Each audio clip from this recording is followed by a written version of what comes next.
Once you understand that his brain is not like a human brain, it's like when John Connor meets Terminator 2. You know, John Connor softened Terminator 2, and Terminator 2 softened John Connor. Yeah, he's like an AI learning human emotion. Exactly. He's like, I know now why you cry. Like, shit like that.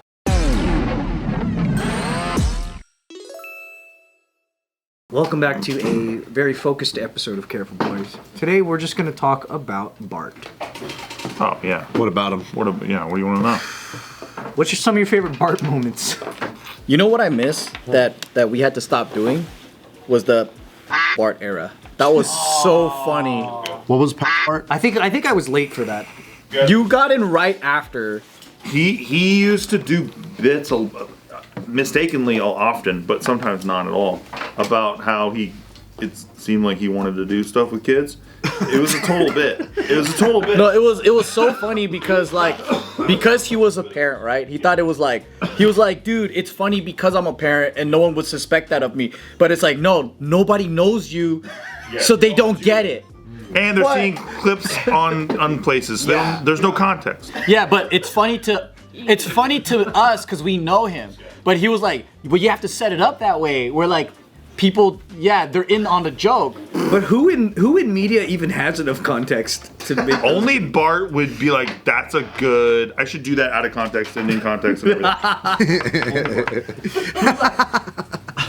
I remember one time he was like, man, I was at the park one day looking at these kids and I just started laughing because I was like, who the sits here and goes, damn, these kids are fine. Yeah, he's like, I put on my pedo hat, and he's like, I try to put myself in that headspace, and I can't get there. Yeah. Think of him trying. Exactly. And he's sitting there going like, He's trying to understand. He's trying to empathize. Yeah, he's like not computing it. He's like, what's wrong with these guys? Yeah. Why would they think this? They're so cute. Like, why? How does that work? You probably have so many all the times that you've spent with this fool.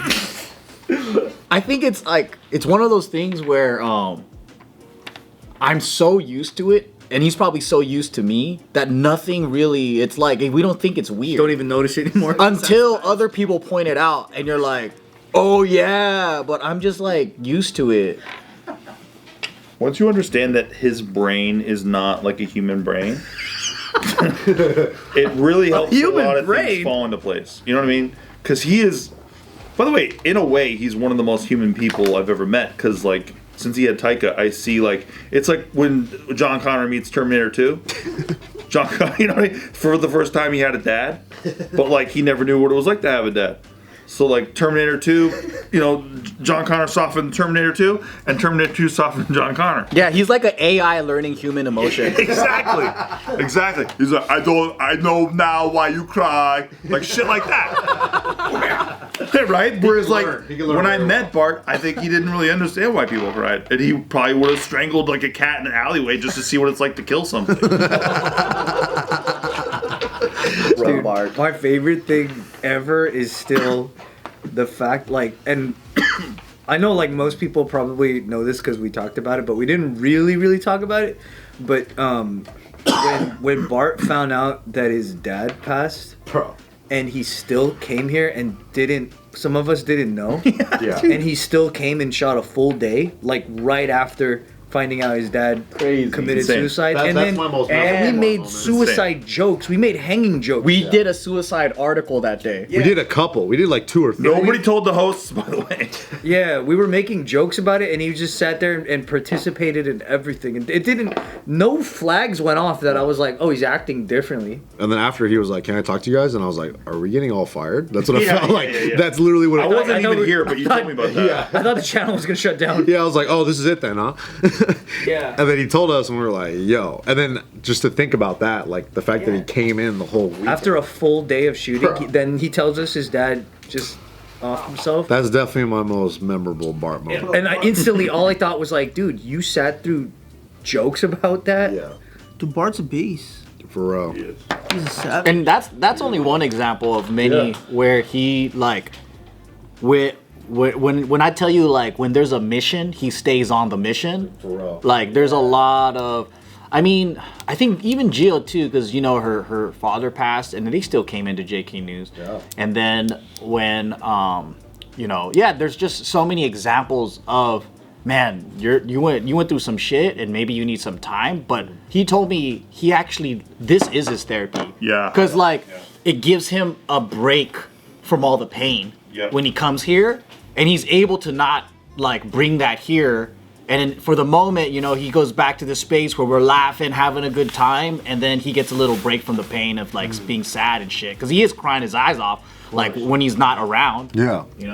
That's what I think people don't get about him is the humor does help. It's the therapy. Yeah. At the same time, but we've done so many bits about Bart's dad at this point. It's actually insane, and some of the things we've said, we shouldn't really be able to get away with, but we can because it's Bart. Because it's him. And because it's cathartic for everybody, right?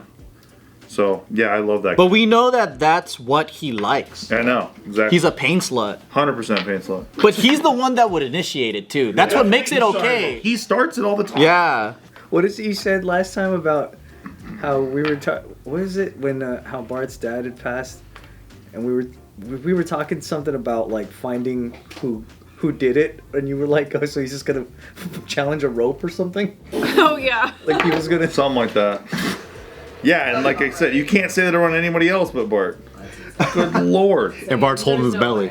But my whole family is like that too, thank God. Yeah. You cope with humor. Yeah, we always do. We always did too. And like I told people a million times, this will be 1,000,001. When my grandma died, Nikki's like, how many grandmas do you have? And I'm like, I have no grandmas. And she's like, I have a grandma. And I was like, that's sick. Good job. Yeah. But that's how we do it. in your face. No other way to do it. Yeah, there is no other way. Yeah, you know what I mean? But and she kept on doing that to me for days. She's like, how many grandmas do you have again? I'm like, yeah, I have no grandmas. And she's like, oh, that's right, I still have a grandma. And I'm like, yeah, good job. Damn. Yeah, but that's our thing, man. I love all that.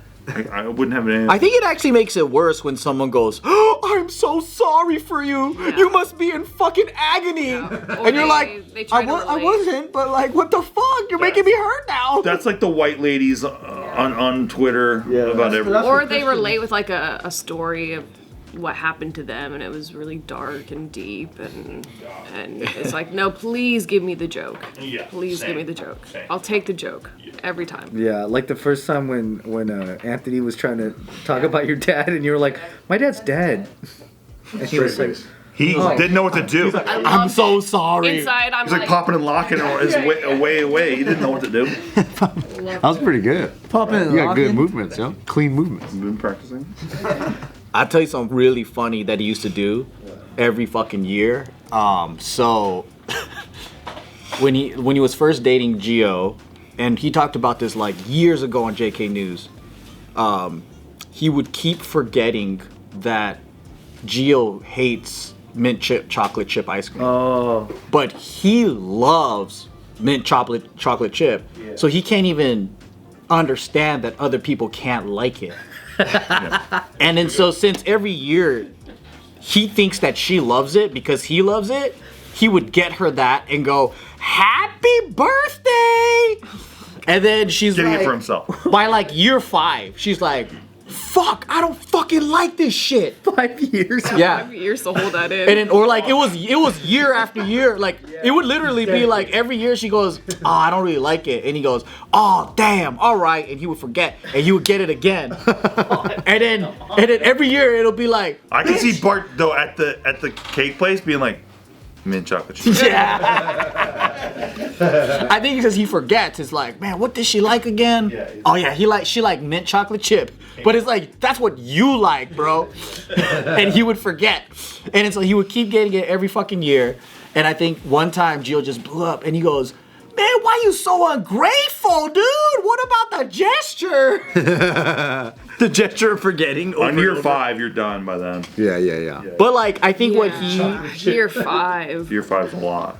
I think what he was saying is that he's like, bro, I even got you a cake in the first place. Why are you tripping? Yeah. And then Because I can't eat it. when I heard his story of his birthday, right? I think in his mind, even getting a cake is going above and beyond. Yeah. Because he had no fucking birthdays. Yeah. Like on his birthday, what would happen is all of his friends would come over and give him a gift.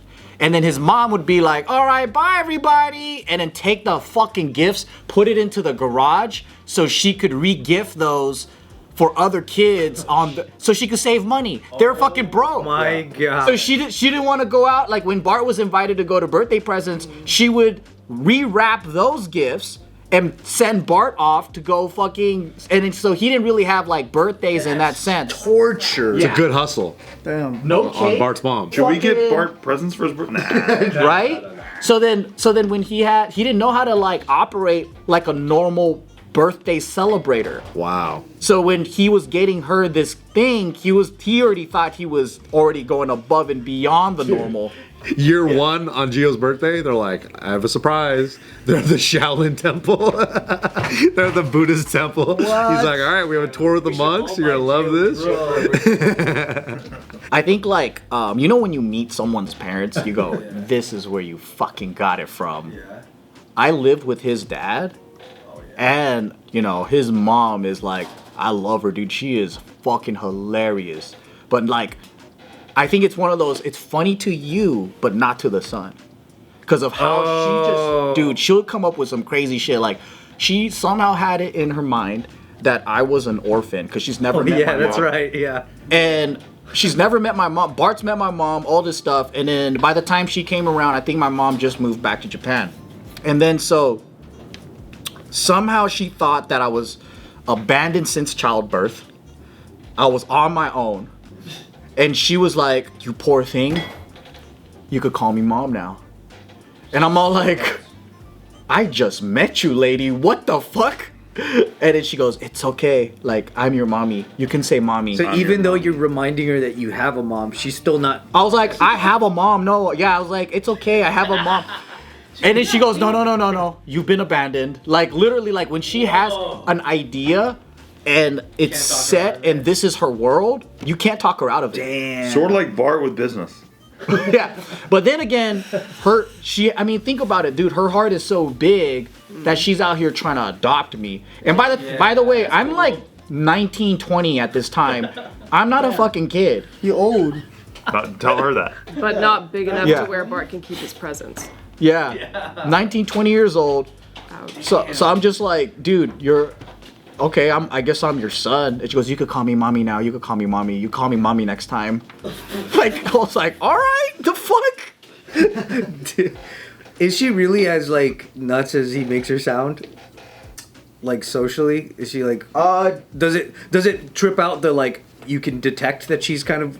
I don't think she's nuts. Or is she normal in the way that I like? think she's delusional a little bit, but like I've met crazy people, Right. and I think his mom is like, what do you call it when someone is like,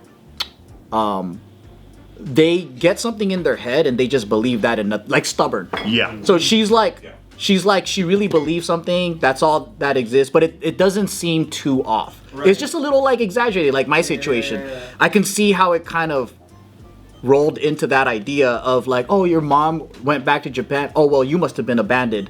And then it's like, no, we still talk like every week, and she's just moved. Yeah. But she won't listen to that. And I think the stubbornness is what adds to the delusion, because when she has an idea, she's not listening.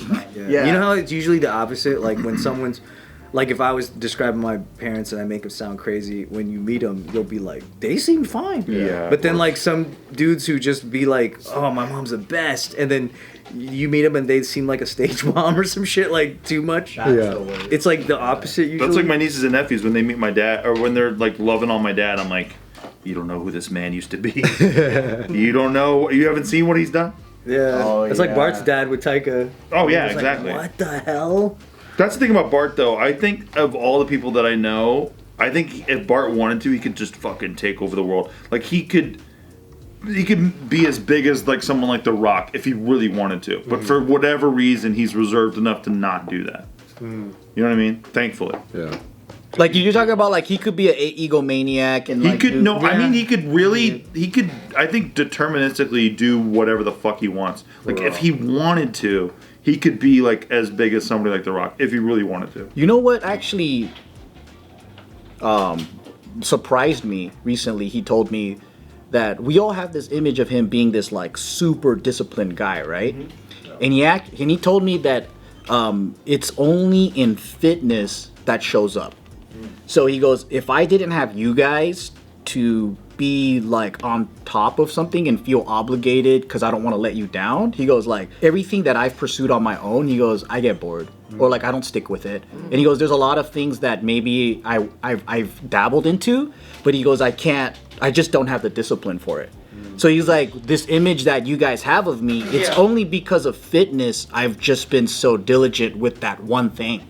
Where like everything else, he goes, yeah, I get really hype into it and then I'll go into this other thing and this other thing. So I was like, oh shit, I had no idea. I just thought like you had this personality trait where like you just stick through. Especially when he makes schedules for himself and stuff. But see, even when you say that, I have to just don't believe it. Because, right? If we're doing a JK and I know that Bart's going to be there, like for example, last night, I knew not to worry about it. So I had my phone on sound on so I could hear my alarm. But if I know Bart's going to be there, there's a possibility he's texting us at 3:45 in the morning. For whatever reason, because he's waking up that early, because he's working out, he's doing all kinds of shit. So like that's what I mean. The guy is just I've seen so much evidence of him just being this dialed in fucking robot guy. Yeah. That I don't even know if I believe what you just said. But when he said it, it made sense to me because it's true. Outside of fitness, what have you seen outside of fitness that he's like not that? Everything way? Yeah, that's a good question. Okay, so outside of fitness, everything else isn't a priority. So, like, let's say even his own passions in pursuing maybe filmmaking or whatever he wants to really get into, you feel like that becomes like a side project. Like, he might get into it for a little bit, but then he'll be like, well, I got this fitness thing I have to do. So that would be the peak of his discipline. It's always for fitness first. Got it. The second thing might be like, I don't want to let you guys down, so I'm going to show up for JK and do this and X, Y, and Z. But then it's not necessarily something that it's his peak priority or what he really wants to do, but he doesn't want to let us down. So this is what keeps him going with the discipline, or else he would have let go a long time ago. But then when it comes to his own desires, like let's say if he wants to launch a book or do something or pursue his gun training and go full force, he never lets himself go full force and neglect everything else. Got it. Yeah. So I thought that was really interesting because I thought he got so many hobbies, right? That I thought that he was approaching all of that with the same level of obsession and discipline and whatever, and it's actually not. It just looks like that on the surface. I think for Bart, to me, I see that he's like a creature of habit in a lot of ways. But I think for him, what I learned about Bart is like he just organized and he just knows exactly what he wants. Like you said, like the way he prioritizes everything. He goes, all right, this is what I'm going to do right now. And there's always like, he's always doing a couple things in the background and it's like very scheduled. To be the most effective. Yeah, exactly. Yeah. Like it's optimized in a lot of ways. So in a lot of ways, I know exactly what you mean where it's like, it's how he does everything, you know? And it's like, he understands logically like, oh, I can't give enough time to this. So I'm just not going to do it as much or I'll just do it like a little bit. But then you see how organized he is. And I'm like, damn, like in a lot of ways, I'm like, yeah, if this fool wanted to be the next Rock, he could definitely. But he just like he's like I just rather be a cool ass dad. And that's like and that's what he's going all in on. Is like oh yeah, he's just going all in on his kid and his his family. So I'm like oh yeah, that's prioritized. And I think before Taika, he would have said that's what he wanted. Exactly. Right. Like he said his goals changed after Taika. But that routine stuff is all his dad. His dad was able to operate without a calendar, and then like he would be like. Every Tuesday when I lived with them would be like carpet cleaning day, or like and then it would be like every Thursday, second week of the month, there would be like some routine would go down. So I'd have to remember to like make sure that I have things on top of my bed or whatever. And I'm like, how the fuck does he remember all of this shit without a calendar? He just remember, and then like amazing. Bart would just call him up and say, hey, like I'll have dinner with you. 2 months from now on this date, he would just remember that. Dude, that's the most Bart shit ever, dude. Yeah. So I think he got that routine kind of. His dad is hella OCD. Look how in the schedule he put it twice. Me and Anthony wanted to take him out for his birthday. Yeah. But we couldn't even work it out. We had to take him out 2 weeks after his birthday. And we scheduled it a month in advance. That's the most. How fucking Bart he is. Yeah, he's just Bart. No, I mean, so if he's like his dad, when he's in his 70s, we just got to keep him away from Home Depot. I knew that was coming. There it is. Just got to keep him out of there. We're taking him there. The ultimate test. Yeah. Well, I like Home Depot. We're taking them there. I like Home Depot. Too. We'll make him face his nemesis. The whole schedule Bart is a new thing too. What's that? The schedule Bart is a new thing. Really? New as in like he wasn't like that in college.